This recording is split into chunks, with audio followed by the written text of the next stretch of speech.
Bonjour à tous, on va faire un petit point actualité. On revient sur cette thématique de l'éclipse qui marque un petit peu les événements qui se sont produits depuis le début de la semaine.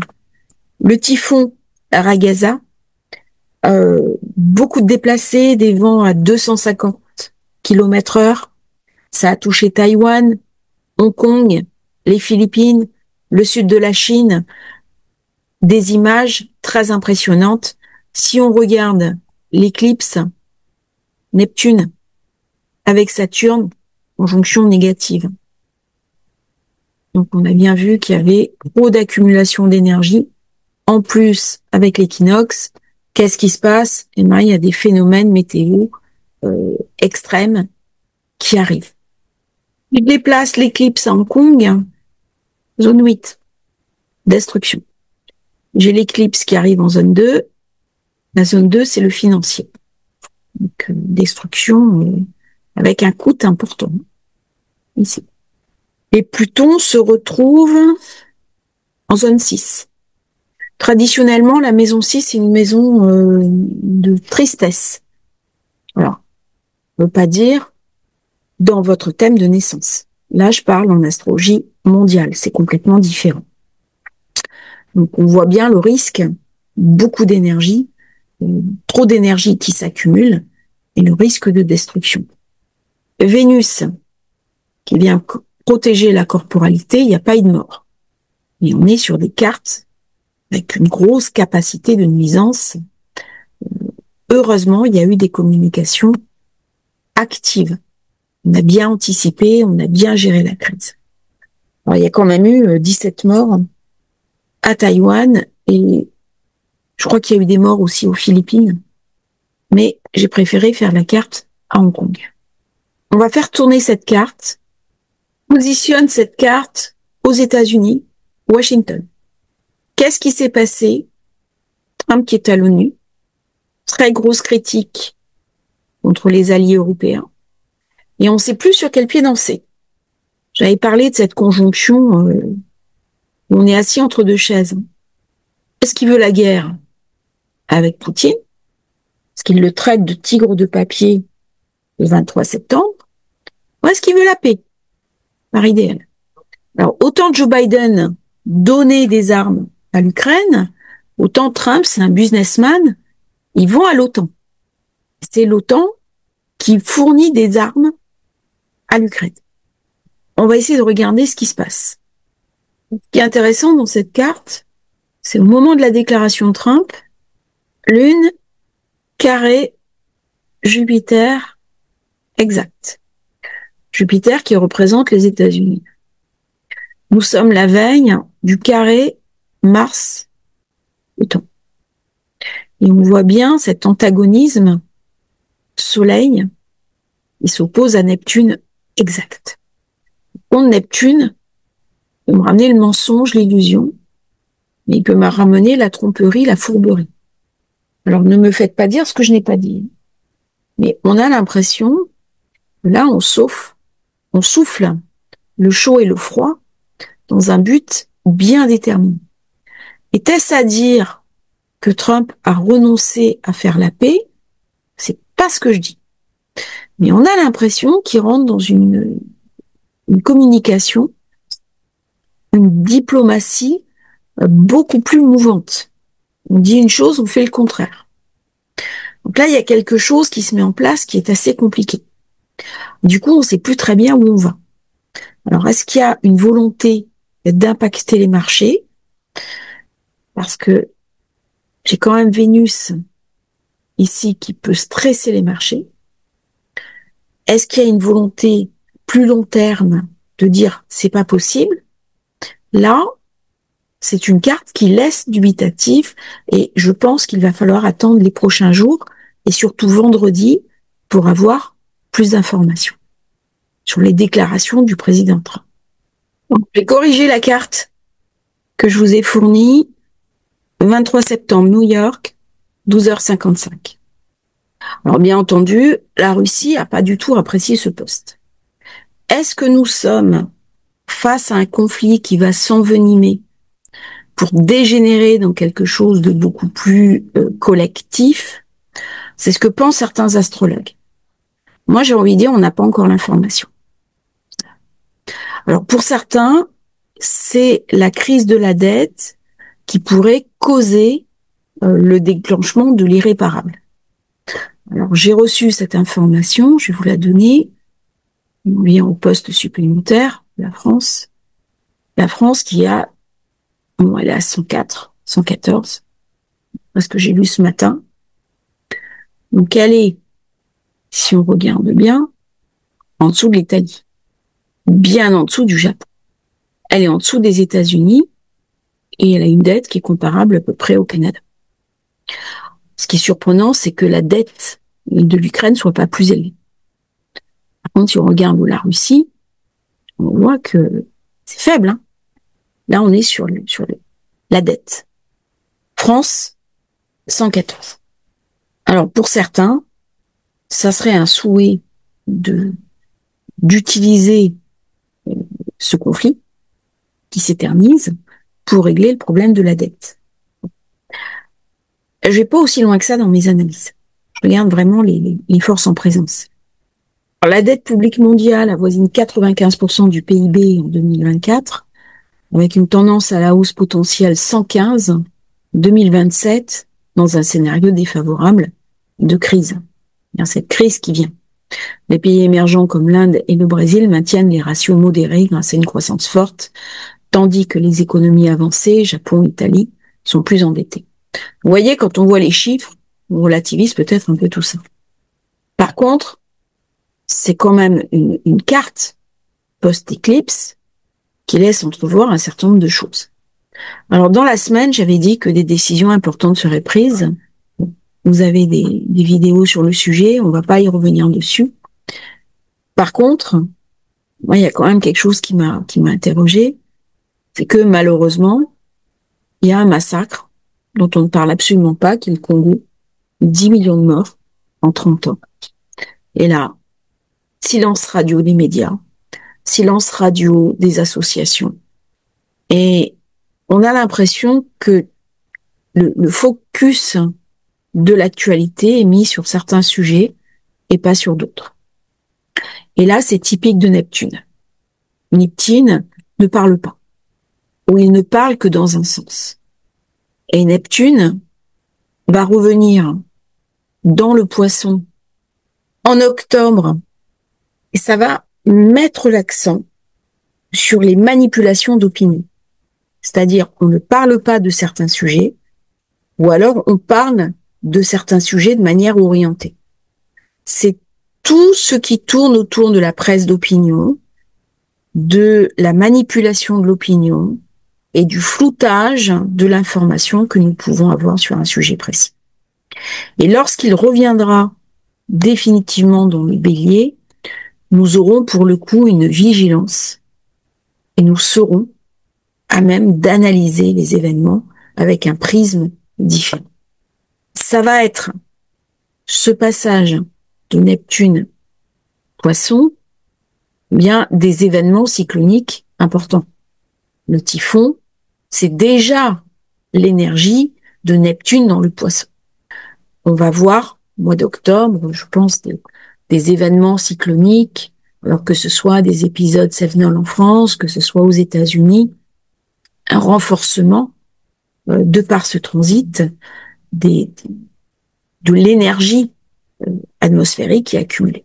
Donc les eaux qui sont très chaudes, les masses d'air qui sont froides, et ça déclenche des événements violents. Ça vient parler aussi d'autres choses. Alors Trump en a parlé à la tribune de l'ONU en disant le réchauffement climatique, c'est un fake. Alors, qui a raison, qui a tort? Moi, je suis pas scientifique, je peux pas parler du sujet. Contre, au niveau de la mer, on voit le recul des massifs coralliens. Quand vous parlez avec des plongeurs qui viennent régulièrement sur des zones et qui vous disent d'année en année, ça recule. On voit l'acidification des océans qui monte. Il y a des choses qui se passent, qui dégradent la planète, et c'est visible. On voit bien aussi, quand j'étais enfant, les cyclones on était sur une puissance de vent entre 120, 140 km/h. Et maintenant, un typhon, c'est 250, voire 280 km/h. Donc, il y a vraiment une puissance de vent. Il y a eu des phénomènes météo beaucoup plus puissants, je dirais, en 40 ans, ce qui n'est rien au regard de la vie terrestre. Donc, toutes ces questions qui sont posées ont des conséquences. Pourquoi Trump dit c'est du fake? Parce qu'il n'a pas intérêt à ce que l'ère du pétrole disparaisse. Par contre, on se retrouve dans des conflits d'intérêts. Quel est l'intérêt de l'avenir? Est-ce que nos sociétés sont capables d'avoir suffisamment de résilience pour renoncer tout ou partie à l'ère du pétrole? C'est vraiment des questions de fond, c'est des questions de base. Et toutes ces énergies traînent Neptune, Saturne, parce qu'avec Saturne, il y aura toujours un prix à payer. Il vient me présenter l'addition. C'est comme Pluton. Donc, je vous ai fait une vidéo d'ailleurs de Pluton Verseau et la dette en France. Ça, ce sont des préoccupations de fond. Par contre, lorsque j'ai une forme de déstabilisation telle qu'actuellement, on retrouve des configurations que j'ai eues pendant la Seconde Guerre mondiale. Comme si l'avenir du monde nous échappait. Qu'on puisse se sentir impuissant, tous autant que nous sommes, à travers les grandes décisions des puissants de ce monde. L'impression, ce dont je parlais ce matin, avec mes proches, on n'a pas tiré l'enseignement du passé. Donc voilà un petit peu ces configurations en présence. Je vous ferai quelques points astro. Demain, c'est vendredi. Alors, je pense que vendredi va être une journée importante par la configuration en présence. Et ça m'a invité à regarder une autre carte, qui est cette carte, Pearl Harbor, quand les États-Unis sont entrés en guerre. Et alors, ce qui est intéressant, Neptune était au degré final de la Vierge, et on va avoir dans très peu de temps Neptune, dernier degré du Poisson, ici. Nous avions Mars, Bélier, et là nous avons Mars, Scorpion. Nous avons Vénus qui vient stresser le degré exact où se trouve Pluton. Ce degré 1 du Verseau est très important. C'est le degré où j'ai eu la conjonction Saturne-Jupiter, fameuse conjonction Covid. Donc tant que Pluton est sur le degré 1, j'avoue que c'est un peu tendu au niveau des événements. Pluton, à cette époque-là, était dans le Lion. Nous avions bien sûr Uranus, Taureau, et nous avons Uranus qui se trouve en ce moment dans le Gémeaux, qui vient bientôt revenir dans le Taureau, et apparaître Uranus, ici, et nous avons le nœud nord, qui est au degré 18. Donc, le degré de 18, le nord nous sud, donc là, ici. Là, 27 octobre, samedi, Vénus sera conjointe au sud. Et c'est là où nous saurons un petit peu les questions posées par cette carte. Je suis la première génération qui, en Europe, n'a pas connu la guerre. Et j'espère que ça va continuer. La capacité de Vénus à me raconter les grands événements du monde, c'est clé. C'est une planète qui est déterminante. Elle fait un cycle très fixe. Et d'ailleurs, cette étoile, c'est le cycle de Vénus, symboliquement. C'est le tracé qu'elle fait dans le ciel. Donc là, elle vient purger le passé. Est-ce que je suis capable de regarder ce qui s'est passé au préalable? Est-ce que je vais me contenter d'affrontements de paroles, d'intimidation? Ou est-ce qu'au contraire, je vais me laisser emporter par cette rage que Vénus peut avoir? Il y a de la colère aussi chez Vénus. C'est tout ce qui est les affres de la passion, mais sous son volet négatif. Comme il peut y avoir du positif chez Mars quand il devient sauveteur, quand il vient aider les autres, quand il apporte une espérance. Donc vous n'avez aucune planète qui est soit blanche, soit noire. Toutes les planètes ont deux visages. Petit rajout du jour, Nicolas Sarkozy, condamné par la justice, 5 ans de prison, mandat de dépôt. Claude Guéant, une peine plus lourde et pas de mandat de dépôt. Alors bien sûr, il faudra voir ce que le juge de l'application des peines va décider. Je ne vais pas commenter plus avant cette décision. Par contre, je regarde ce qui se passe au niveau de son thème. Ses fonctions publiques suspendues, annulées. C'est un ancien président de la République française. Et c'est une décision qui, de mon point de vue, a des conséquences. Elle s'inscrit dans la logique post-éclipse. L'éclipse est venue toucher l'ascendant, Mercure qui est ici. Nous avons Pluton qui est toujours à 1 degré du Verseau, donc qui active Chiron, là. Et plus surprenant, nous avons Jupiter qui se trouve en Cancer. Jupiter. Donc, il y a quelque chose qui est bizarre. J'avais fait une erreur, j'avais déjà fait cette vidéo et quelqu'un m'a fait remarquer, je remercie vraiment cette personne parce que j'avais inversé en fait ma dyslexie. Donc Jupiter qui passe sur Jupiter, qui passe sur Uranus et qui fait un carré à Neptune. Et ici j'ai Mars. Voilà. Mars se trouve là. Alors que j'ai un Soleil en maison 1. Alors la Lune noire sur Saturne, c'est ça qui peut expliquer aussi le côté difficile. Mais c'est surtout l'éclipse. On dit dans les éclipses que ça touche les puissants. Par contre, tout n'est pas écrit. L'année prochaine, vous aurez la Lune noire qui repassera sur la Lune noire. Là, il y a quelque chose qui va se passer l'année prochaine, le concernant. Alors, j'avais parlé dans la vidéo de la semaine sur des scandales politiques qui allaient sortir. Des choses où les journalistes allaient beaucoup parler. Donc c'est une décision qui est assez interpellante. La question s'était posée pour Jacques Chirac. Il n'avait pas été attrait devant les tribunaux, au motif que justement ça allait entacher la réputation de la France. Et là, je ne sais pas comment ce genre de décision est commenté à l'étranger. Alors on voit bien Neptune, Saturne sur la 7. Là, va poser c'est ici que ça se passe. Par contre, ce qui est surprenant, c'est que j'ai que Vénus qui est en zone 12. Elle est pas, c'est pas une planète qui explique ça.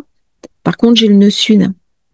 Le nœud sud, un peu compliqué. J'ai l'impression qu'il sait des choses. Voilà.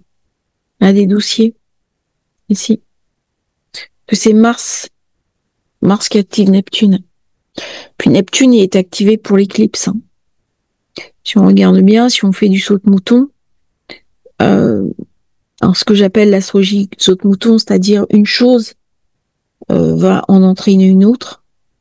L'éclipse à 28 degrés est venue toucher Neptune à 28 degrés. Donc le côté manipulation d'opinion, le côté caché, le côté secret.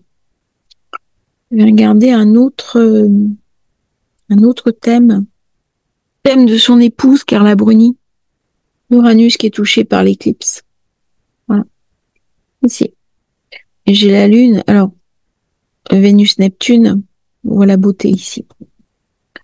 Par contre, l'éclipse là a touché Uranus. Et Uranus a activé forcément Mars en zone 8. Et là, ce qui est incroyable, c'est qu'elle a aussi Jupiter, Cancer, autour de l'ascendant.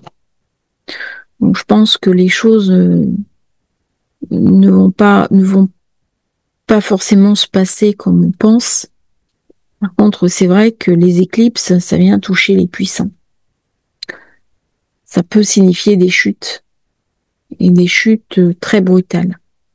C'est vrai que dans ce thème, il y a quand même quelque chose d'une fatalité. Alors, je vais pas continuer plus avant. Il y a aussi un respect des personnes à avoir, hein. Mais c'est intéressant de voir comment Jupiter n'est pas toujours le chanceux que l'on pense, et comment une éclipse va jouer aussi sur la position, sur la notoriété que l'on a dans le monde. C'est vraiment la dernière éclipse qui a été marquante. Et on voit comment Bélier balance ici. Alors quel est le degré? Degré 24. Voilà, le fameux degré 24. C'est un degré qui est dur, hein. Donc c'est le degré 24 en balance. Et la décision de son mari, c'est lié au Moyen-Orient. Donc le degré 24, il est vraiment Moyen-Orient. C'est incroyable, hein. C'est un degré très très puissant. Et avec Mars qui est passé dessus, il l'a chargé. Je vous remercie d'avoir suivi cette vidéo, j'espère qu'elle vous aura intéressé. N'oubliez pas de vous abonner à la chaîne, c'est très important pour nous soutenir. Vous avez aussi le lien pour rejoindre la newsletter, c'est totalement gratuit. N'hésitez pas à vous abonner et je vous envoie régulièrement des informations complémentaires que j'ai pas forcément le temps de traiter sur la chaîne. Merci à tous et merci pour votre confiance dans Astrologie Facile. À bientôt pour de nouveaux partages.